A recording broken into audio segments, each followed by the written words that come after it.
Hey, and welcome to Matt and Just TV. I am Matt Roast. And I'm Jessica Bun Bun. Welcome to our Dexter Original Sin Season 1, Episode 8 reaction and review. If you guys are like me, you're probably, I don't know, picking your jaw off the floor. You're trying to pop your eyes back into your head. Like, I'm legitimately stunned coming out of this episode. And I don't even mean that in kind of like that obvious stereotypical television, oh, everybody get excited sort of way. Like, I'm legit stunned. Yeah, I mean, the big Brian reveal, Yeah. I think, is something that a lot of us saw coming. We've been talking Yeah. about it since, like, we saw Brian show up at Dexter's table being like, hey, is this seat taken? Yeah. I think we all kind of knew that he's out here in this universe. And the biggest reveal that I think that we're looking at right now, Yeah. where some of you guys have been talking about this in the comments, we've been talking about this together as well, is this idea that Harry's story and how he died is not what it seems. And after this episode, it really does feel like Brian is going to kill Harry. I know that this idea has been out there. I understand all of that. I never took it seriously, if I'm being totally honest, until this episode. Like, I thought that it was oh, wouldn't this be interesting if ... But we do a lot of those, wouldn't it be interesting? Like, wouldn't it be interesting if Dexter suddenly rides a unicorn? I mean, sure, but I never thought that this would be where they were going, because this is such a huge reveal. And beyond all that, it changes the very nature of Harry. It changes the nature of Dexter's relationship to Harry. I think it raises a lot of big questions about closure. Is that possible in a world like this? It's just so fundamentally enormous to the show and to the continuity that I already feel like the canon police out there already have their sirens on. They're driving their cars around the street. They're kind of trying to figure out what they feel about this. Well, the other big thing about it to really dive into is if this ends up playing out this way, where Brian ends up killing Harry and sort of covering it up that he did this to himself, and Dexter goes through life feeling like this, and later in the OG series in the first season, we know what happens between Dexter and Brian. I kind of feel like if Harry had been more open and honest with Dexter and stopped protecting him about his brother, about all this sort of stuff, could a bunch of this be avoided? Like, would Dexter have been more on top of things? Information is power, right? So keeping Dexter in the dark led to an entire season of him not knowing that Rudy was his brother and what was going on. And he wouldn't, maybe this could have all been avoided in some sort of way. Maybe not. I mean, even if you just look back at the idea that Harry only took Dexter, and looking in that file where it was like all Brian wanted was to be with his brother, could things have been different? And I don't necessarily mean like he wouldn't be a killer, because Dexter's a killer too. Yeah. But could these two brothers have been able to lean on each other in a way that maybe Brian could have learned the code too, and they could have been able to really lean on each other? I don't know. I don't know either, but we're going to try to do our best to explain what we saw, what it could mean, all the various tie-ins here. Also, for all of you, you don't even have to be an eagle-eyed fan to know this. Another significant Dexter callback in this episode, Miguel Prado. We'll get into that as well. Before we do, though, be sure to hit that subscribe button. I know we are starting to get closer to the end of Original Sin, but rest assured, Dexter: Resurrection is currently filming, premiering this summer. We'll be back for that. And also, right when Original Sin is ending, Yellow Jackets is happening for season 3. We are going to be here breaking down all the craziness there as well. Absolutely. So hit that subscribe button and stick with us. Okay, let's just get into this. What do you guys think? Let us know in the comments. Do you think that Brian is responsible for the death of Harry? Is he going to kill Harry and cover it up? I feel like coming out of this episode, I do feel more confident that that is where we're going. I mean, the masterminds behind the show have been saying, oh, you're going to learn these secrets that even Dexter doesn't know in this show. And so far, you know, we've learned a little bit of stuff. We learned that Harry did have another son that died on his watch. But a lot of the stuff that we have been seeing has been stuff that we know. So could this be the big reveal here?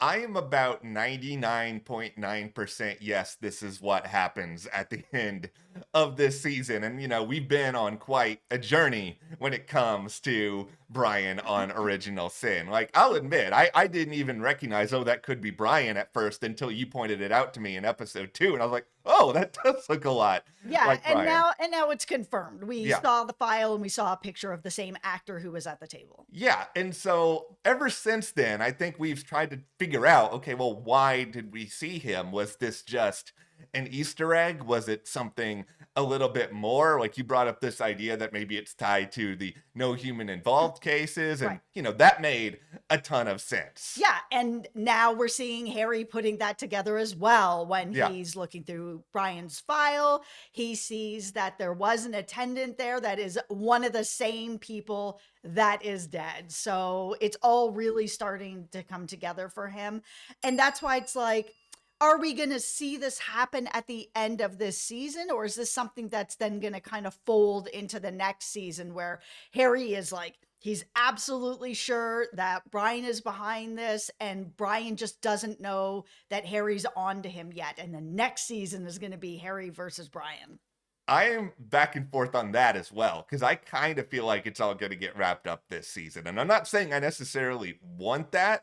It just feels like we're building towards something really, really crazy now. Like when we first got wind that, okay, Harry and LaGuerta are going to be going to Tampa. Like at first I didn't put this together as well, but then like in the time since we recorded our last video, it like hit me like a ton of bricks. It's like, oh yeah, isn't that where Brian has been for a good bit of the lore? And then as it turns out, lo and behold, that is of course why the writers conveniently chose Tampa as to where LaGuerta and Harry were going to be so that this file would end up being discovered. I just think what makes this situation so complicated now and why I think there's a chance this gets wrapped up this season is it's just the longer that Harry goes with this secret and not telling Dexter this secret, the more upset I am going to be at Harry. He's a very flawed character. Like we talked about that already. Like, he's a cheater. He has done some really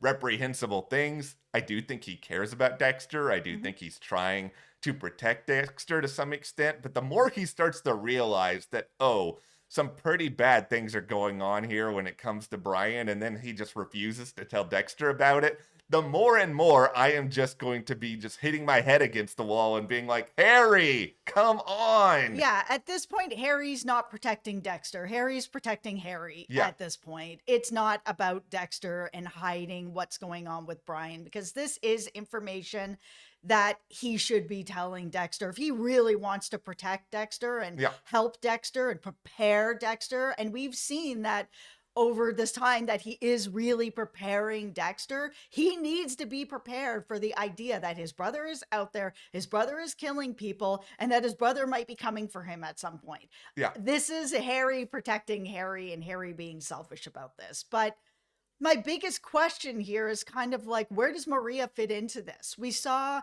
Harry going through the file, pulling out pieces of the file to kind of throw away, make it that, no one would be able to see it. But the fact that Maria has looked at this file, she's really smart. She's been doing this for a very long time by the time we get to her in the OG series. How has this never been mentioned? Like, we don't know how it's going to play out yet, but if Brian is responsible for Harry and covers it up to make it look like he did it to himself, Maria has this information about Brian. She has seen Brian's first and last name, seen what he looks like, all of this. So then when we're in season 1 of the original Dexter, there's no alarm bells going off at all when like Rudy's coming around and people are talking about him and seeing him and he's part of everything. Like nothing. I don't know how they're going to try to explain this. And this is the big part of it that I am sort of siding potentially with the Kamen police on. It's just very difficult to sort of toe this line. Can you argue that, okay, they had an officer down situation, they're having to rush to this scene, there's all this other stuff going on, like could it go to the back of Maria's mind? In the immediate future? Sure. But the Maria LaGuerta that, Jess and I know from the original show, like, she is probably one of the most relentless characters, to the point Yes. that it leads to her own undoing, that Right. she is someone so desperate for answers and so driven for that. I mean, we can talk about, is her motive justice? Is her motive furthering along her career? Like, at the end of the day here, it doesn't matter in this instance. It's just that I have a hard time buying that she would let go of something like this, unless this really is just some instance where there's this particular situation and then maybe there's 10 more pressing matters, and maybe by that point she's so overwhelmed she doesn't think about it anymore. But otherwise, it's just kind of hard for me to buy. Yeah, especially since it does seem like we're seeing Brian at the beginning of his killing career, we'll call it. Yeah. And it is messy. So if he is the person that ends up taking out Harry and staging it as something else, yeah, sure, Maria and everyone could just buy it as, okay, Harry did this to himself, and everyone just buys it. But then I'm finding it hard to wrap my head around. Then in the original series, I know it's like however many years later, like 12 years later, 15 years later, where she then doesn't make any connections at all to this file that she's seen. I think that they could have just not had her see it, and that would have been fine with me. Yeah, we don't need this sort of situation to play out with her. Like, the most important thing is pretty obvious. It's that Harry had some sort of lead on Brian that I don't think he's going to let go of, and we're going to see things get a little bit crazier and crazier now. But there's two like big picture things I'm thinking about here. One of them applies to this prequel, and the other one applies to the original show. Like, we've already heard that Patrick Dempsey only has a 1-year deal on Original Sin, which should have been a pretty big clue as to where that story was going to go. I don't think there's been that much said publicly about how long Christian Slater is on board this show for. So there's a lot of different ways they could, I guess, play that. Like, even if they do kill off Harry, are you going to then use Christian Slater Harry in the same way you use James Remar Harry? Yeah, probably. I just wonder if they really... I just don't think they're going to want to get rid of all their biggest cast members the first season. You're going to kill off Harry and get rid of Christian Slater. You're going to get rid of Patrick Dempsey as Aaron, whether he dies or he goes. My theory, tinfoil hat, is that he's just going to kind of go off into the ether, and that it might tie into Resurrection, where he's the one that got away kind of thing. And I know Dexter in the original series has lots of resources to be able to find people, but Dexter in this series is 20 and he doesn't have those same resources. So if something happens where Aaron's like, oh, I got transferred, I'm out of country, I'm international, whatever, he doesn't have those resources to go get him yet, but there might be a connection. And then we know that Sarah Michelle Gellar is a special guest. So is she saying she's leaving as well? I mean, are they just going to get rid of all their biggest stars the first season?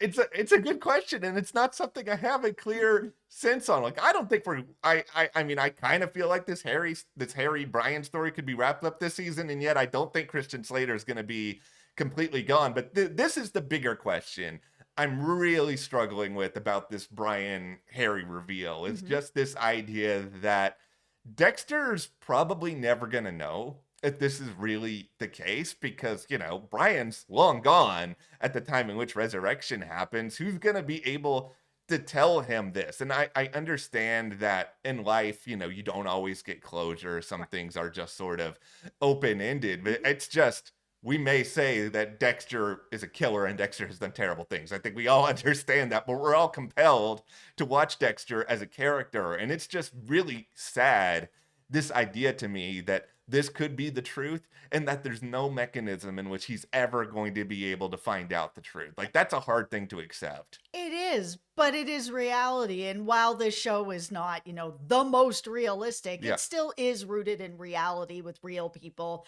working at the force, doing everything that they're doing. So this just might be something that us, the viewers, get to be part of this secret of his past, and he just isn't. Or this is where we get into the past of it all, your favorite stuff. Okay, all right. We're in the past. So we saw everything that happened with Laura. We knew about this, that she was going to end up dying in this container, that the boys were going to be there. Harry's going to find them, take Dexter, not Brian. We also saw Brian painting the fingernails, which is something we also know from the OG series, which is something that he did as well as a connection to his mom. Is there going to be some sort of situation here where Dexter himself starts to dig into his own mind? Because in this show, we've seen that he's drawn pictures of Harry. He's called Harry his dad. Yeah. And Harry has been reading him stories. It's now we've got the fingernails. He does remember his brother. And in the OG series, he doesn't really put it all together until the end, where he's like, oh my gosh, I have this brother. That his trauma, we're all supposed to believe that his trauma is the reason why he doesn't remember anything. He doesn't remember Harry. He doesn't remember his brother. He doesn't remember the color of the fingernails. He is just completely wiped clean. And that does happen with trauma. So it is where we are with it. But is it possible that we saw him unlock some of his past trauma about Brian, where he remembered his brother, that he will start to remember some other things, and maybe it'll lead to his own investigation to finding out some things about the past of his brother, maybe the connection with Harry. Maybe Brian has left something behind that will illuminate Dexter on it in the present. I will at least say this. If they're going that route, or even if they don't fully go that route, if they just go the route of, okay, Brian killed Harry, I'm still not going to like the flashbacks, but I will at least understand them more. If we're all kind of building towards, okay, here's a big Brian reveal in the finale or in season 2, then it's suddenly like, okay, I understand now that this isn't just a time filler, that you're just trying to get these episodes to 45 minutes to 50 minutes. Like, I'm going to get that part of it at least a little bit more. Like, do I still have some struggles? Yes. And here's another part of this. Let's go ahead and make everyone's brain hurt for a moment, because here's where I really struggle with this show from like a narrative standpoint, is that the construct is we already saw it in the pilot. Dexter is having his life flash before his eyes. And so we're seeing a lot of things here from his point of view, memories that he had that he's explaining to us. And that does justify and illuminate this idea that you're presenting, where it's like, okay, maybe he will remember some things. But then there's also these other things for scenes that he's not present for, that he's not privy to. I'm just like, who's telling this part of the story? Dexter would never know this. It just, I don't really know if they know what they're doing there, but at the end of the day, it's a TV show. We're probably not meant to spend that much time on it, but I think what you're saying is possible. Yeah, and it makes the most sense for motivation for Brian. Brian, all he wanted was to be with his brother. Yeah. Harry is probably in his mind the reason why him and his brother are not together, and why they weren't together, and how Dexter ends up being taken in by Harry and Brian's just left. Oh, he's too far gone. Yeah. He's not savable, which, that's not necessarily true, right? I mean, having two brothers together and the siblings together might have helped. Him not being in an institution might have helped. All of these things could help. You don't know. Yeah. They might not, but they might. He might have had a better shot.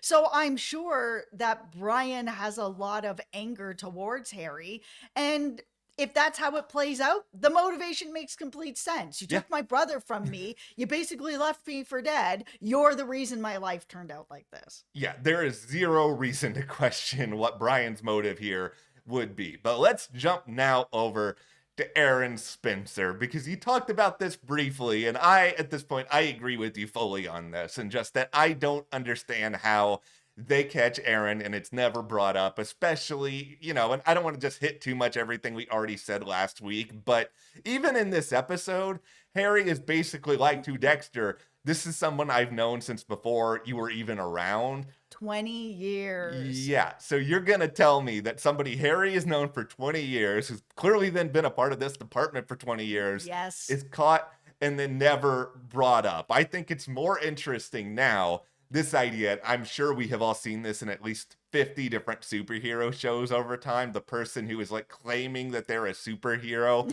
when in reality they're staging their own crime so that they can solve it, and then everybody looks at them as a hero. Like, that's basically what Spencer is doing now. I mean, to the extent though that he's involving his own kid, which is making it even more terrible. But I think it's a lot more clear at this point, at least to me, what his general motive seems to be. And with that huge scene at the end, that big shootout, everything that happened, they're, losing officers, like everything that happened there, if they end up catching him or he ends up dead or something like that, he would have been mentioned in this OG series at some point over the years. Like, it just seems like he's got to be retired out.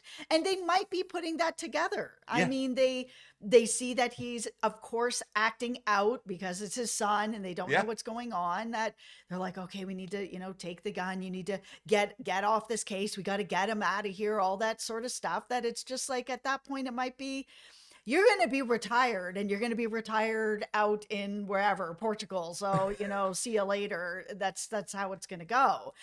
But the thing that I found really interesting is this idea that Tanya and Aaron might be working together on this in some sort of way. So, tinfoil hat. All right. She's supposed to be like the lead of forensics here. She missed that little bit of blood on the bottom of the box. On purpose. How did you not see that? But the intern sees it. It's right there.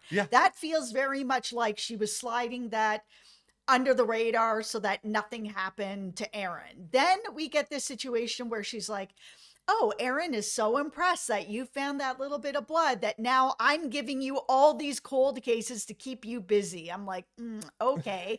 And then they get to the situation with the shootout with the jersey, and she is the person to go up and be like, hey, I'm really sorry to do this. Just put this in this bag. And I was just like, I see what's happening here. They have to be working together.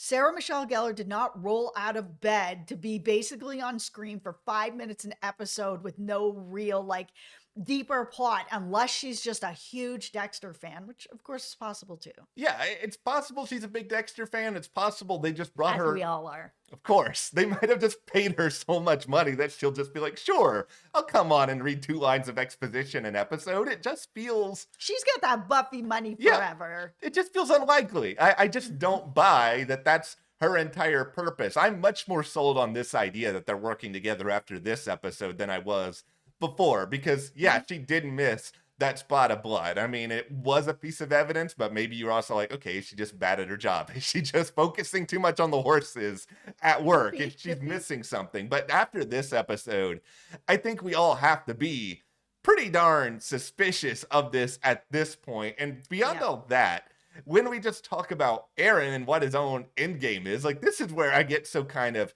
confused by him to a certain extent, because it does feel like he's doing all this so that he can make these big arrests and have this cases closed, and maybe this is for the glory or whatever else. But this idea of he goes through all this to find Nikki. Let's say he finds Nikki and Nikki ends up being okay, which he should be because he's the one who took Nikki in the first place. Right.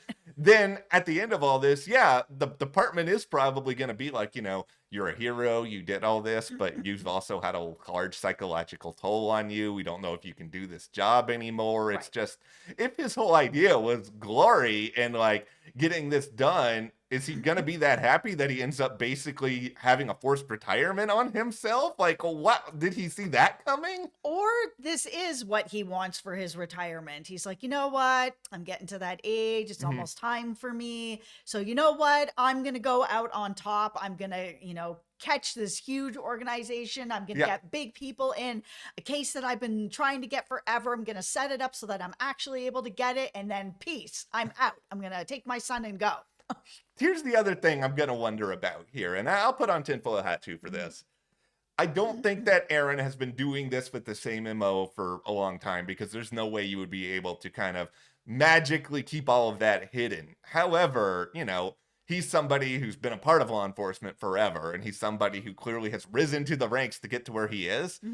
Could he have been doing things like this for a really, really long time? And if we are going to see him on Dexter Resurrection, as you've sort of suggested, if there is a way to bring him back into the fold, maybe it is this idea that something reminds Dexter of him, and then he's able to actually dig back into all these other cases Aaron did and sort of see, oh, he's managed to do all these things that magically end up with him solving the case. What's his overall case I don't know that these people keep a win-loss record. Like, I don't understand that part of it. Well, and the fact that Dexter is facing his own death at this point, his life is flashing before his eyes, that when he finally does get well and he's okay, that might be enough for him to be like, you know what? This is the one that got away, and I'm just going to have to take care of it. I almost died. I almost let this guy go. Yeah. I've been so focused on everything else that's been going on around here. I lost sight of what I should have taken care of years ago, and I didn't, and it's time. Okay, now we have a question for all you guys watching. What story is now driving you more crazy? Is it the flashbacks, which suddenly have more meaning, or the various excursions with Deb? Because in this episode, we're all going to Bimini, everybody. We see her and Geo go out there. We learned that Geo is shocker to everybody. Bad news. Dexter finds her. You know, they have a bonding moment or whatever. Maybe this is leading to Deb eventually joining the Force. Fine. It's just, I'm sitting here watching this all, and I'm just feeling to myself, what's the point of this? Like, why did we have to spend this much time on this? Okay, this is what I'm hoping it's not. Yeah. But I was kind of concerned. Yeah. Is we saw, you know, we had the place mentioned. Gio was like, oh, I'm doing something for my dad. Yeah. We saw Miguel Prado brought up. Miguel has had a connection to this exact same place in, you know, Dexter, the original series. I was like, is Miguel his dad? I just don't want to see it. And I'm hoping that's not the case because Gio looks like he's like 25 or something. Yeah. So if that was the case, Miguel would have had to have him pretty young. And I'm not saying that that's not a thing that could have happened. He could have had him pretty young, right? But I mean, he would have had to have him pretty young. Yeah, I will say the Miguel Prado mention here, you know, we see LaGuerta leave his company to meet up with Harry so that they can go off on the case. I completely forgot while I was watching that the two of them had a history. Like, it's something that's brought up in season 3. I haven't watched season 3 in a while. We've been rewatching season 1, but I completely forgot about that. And I was like, oh, that is a fun little Easter egg. But this is a reminder to Clyde Phillips and everybody at Dexter.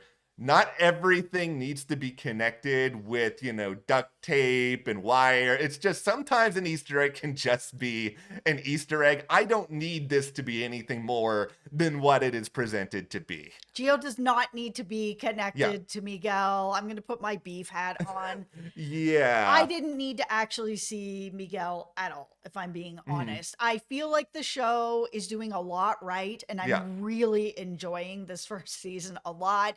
I love all the tiebacks that are going on with Brian.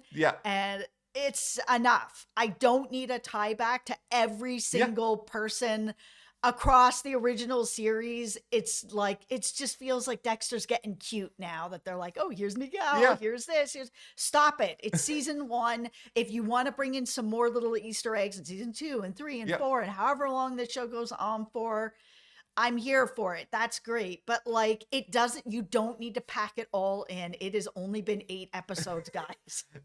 And this is coming from somebody here who I think season 3 is the second most underrated season of Dexter. You love that season. I think season 3 is great. I think Jimmy Smits is exceptional in that season. I think season 5 is the most underrated, mostly just because. Oh my God, it is my favorite. I love that season. Everybody other than us hates that season, and we both like it. Yeah, I will die on that hill. I love the original, of course. I love Trinity Killer, Miguel, great. You know, everything with Dogue season 2, all great. But I loved season 5 so much. I loved Lumen. Johnny Lee Miller is my favorite actor, and getting to see him play somebody that was just so diabolical was crazy to me. He's amazing. That season, guys, what is your favorite season from the original? If you have seen the original seasons, let us know in the comments. I will say it's season 2 for me. Like, I think season 2 is just so unbelievably good. And, it is. You know, I love season 4. I mean, this is the thing. Everyone should love the first 5 seasons of Dexter, and I'm not going to tell you what you're going to do after that point, because it goes downhill, and it goes downhill pretty fast. But, I didn't need the Miguel thing. If this is all we're getting of it, I'm fine with that. Like, you know, I can live with that, because I'm assuming moving forward, we're going to be getting some other references before too long at this point. Like, they've already set the stage here that, Miami Metro may be losing an officer, and if that's the case, they could have an open window here for Dokes to be coming in at some point. I mean, if Spencer ends up leaving this season, you're certainly setting it up so Captain Matthews can come in. You have already created enough sort of wiggle room for you to bring different people in. Like, yes. Is this episode driving me crazy from a continuity standpoint? Sure. Is this also the first time I've been feeling that way? No. I just think we have to understand there's probably a plan. Not all of it is going to work. Not all of it's going to make us happy. But man, if they really do pay off this Brian Harry thing, like, good on them for doing something that I just never wanted to accept coming into this show. Yeah, I mean, if this is the way that it goes, it could really pay off. Yeah, well, we'll see what happens there. But of course, as always, let us know your thoughts, your theories in the comments. Hit that subscribe button for more Dexter coverage for this and Resurrection, and you can support us further by joining our Patreon. We have a link in the description below for that. We are covering exclusively there in video form The Pit on Max, in addition to Prime Target on Apple TV+. Thank you guys so much. Thank you. We'll see you here next time.